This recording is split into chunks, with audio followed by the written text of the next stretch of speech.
Hi எல்லாருக்கும் வணக்கம். திருச்சியிலேருந்து உங்கள் இன்ஜினியர் செந்தில்குமார் பேசிகிட்டு இருக்கேன்.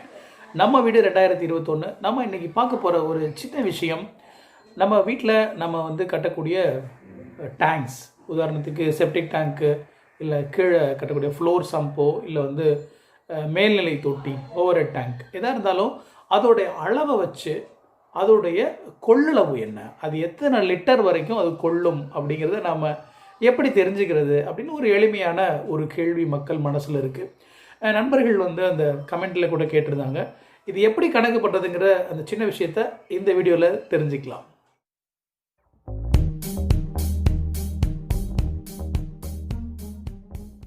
ஒரு பாக்ஸ் 1 அடிக்கு 1 அடி நீள அகலம், உயரம் 1 அடி அப்படின்னு நம்ம ஒரு பாக்ஸ் எடுத்துட்டோம்னா அதில் நம்ம தண்ணி ஊற்றுறோம் அப்படின்னா அது எத்தனை லிட்டரை கொள்ளும் அதில் அப்படின்னா 28 லிட்டரு 300 ml வரைக்கும் கொள்ளும். அப்போது ஒரு கன அடி, ஒரு பாக்ஸு 1 அடிக்கு 1 அடி நீள அகலம், உயரம் 1 அடினா அது கொள்ளக்கூடிய அளவு 28 லிட்டரு 300 ml. அப்போது ஒரு கன அடி அப்படிங்கிறது இத்தனை லிட்டரை கொள்ளும் அப்படிங்கிற ஒரு அடிப்படையை நம்ம தெரிஞ்சுக்கலாம்.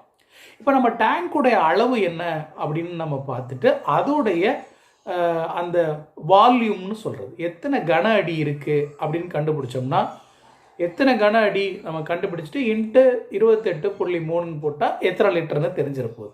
அவ்வளோதான்.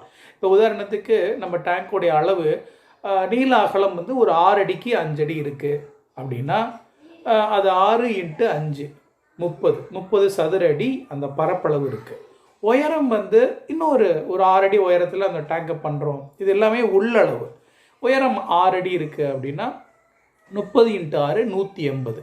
அப்போது அந்த டேங்க்குடைய கொள்ளளவு 180 கன அடி.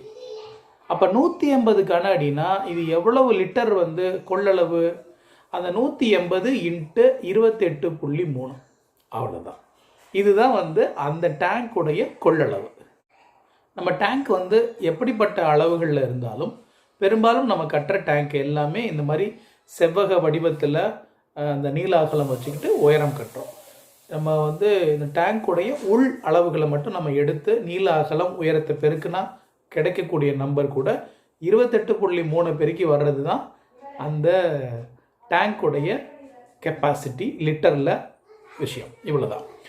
இப்போ நம்ம இதுவே சிலிண்டர் டேங்காக நம்ம வாங்குகிறோம், அதை பரிசோதனை பண்ணி பார்க்கணும் அப்படின்னு நமக்கு தோணுது அப்படின்னா ஒரு சிலிண்டர், இப்போ உதாரணத்துக்கு நம்ம அந்த டேங்க்கு வர்றது ரெடிமேடாக வாங்குகிற டேங்க் சிலிண்டர் ஷேப்பில் இருக்கிறத நம்ம பார்க்கலாம்.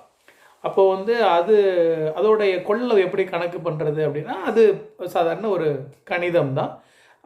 அதனுடைய பரப்பளவு கண்டுபிடிக்கணும். அந்த சர்க்கிள் வட்ட வடிவமாக தானே இருக்குது, அதோடைய பரப்பளவு கண்டுபிடிச்சி எவ்வளோ உயரம் இருக்குன்னா வால்யூம் கிடச்சிரும். இதனுடைய பரப்பளவுக்கு என்ன அப்படின்னா நம்ம வீட்டில் படிக்கக்கூடிய குழந்தைகள் கேட்டால் சொல்லுவாங்க πr². பை அப்படிங்கிற நம்பர் 3.14 நம்பர் இன்ட்டு ஆறுங்கிறது அந்த வட்டத்தினுடைய ஆரம்.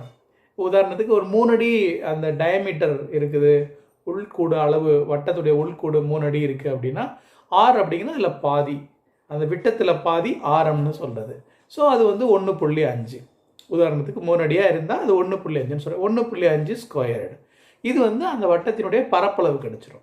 அப்புறம் அந்த டேங்க் எவ்வளோ உயரம் இருக்குது, இப்போ 4 அடி இருக்குன்னா இன்ட்டு 4 போட்டால் அந்த சிலிண்டர் அந்த டேங்கினுடைய கொள்ளளவு கிடச்சிரும்.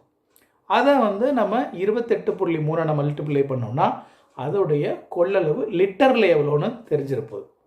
இது ரொம்ப எளிமையான விஷயம்தான். இது தெரியாத நண்பர்களுக்கு இது உதவியாக இருக்கும் நம்புகிறேன். இந்த தகவல் உங்களுக்கு புதுசாக இருந்ததுன்னா கீழே பதிவிடுங்க. நம்ம தொடர்ந்து விஷயங்கள் பேசலாம். தேங்க்யூ.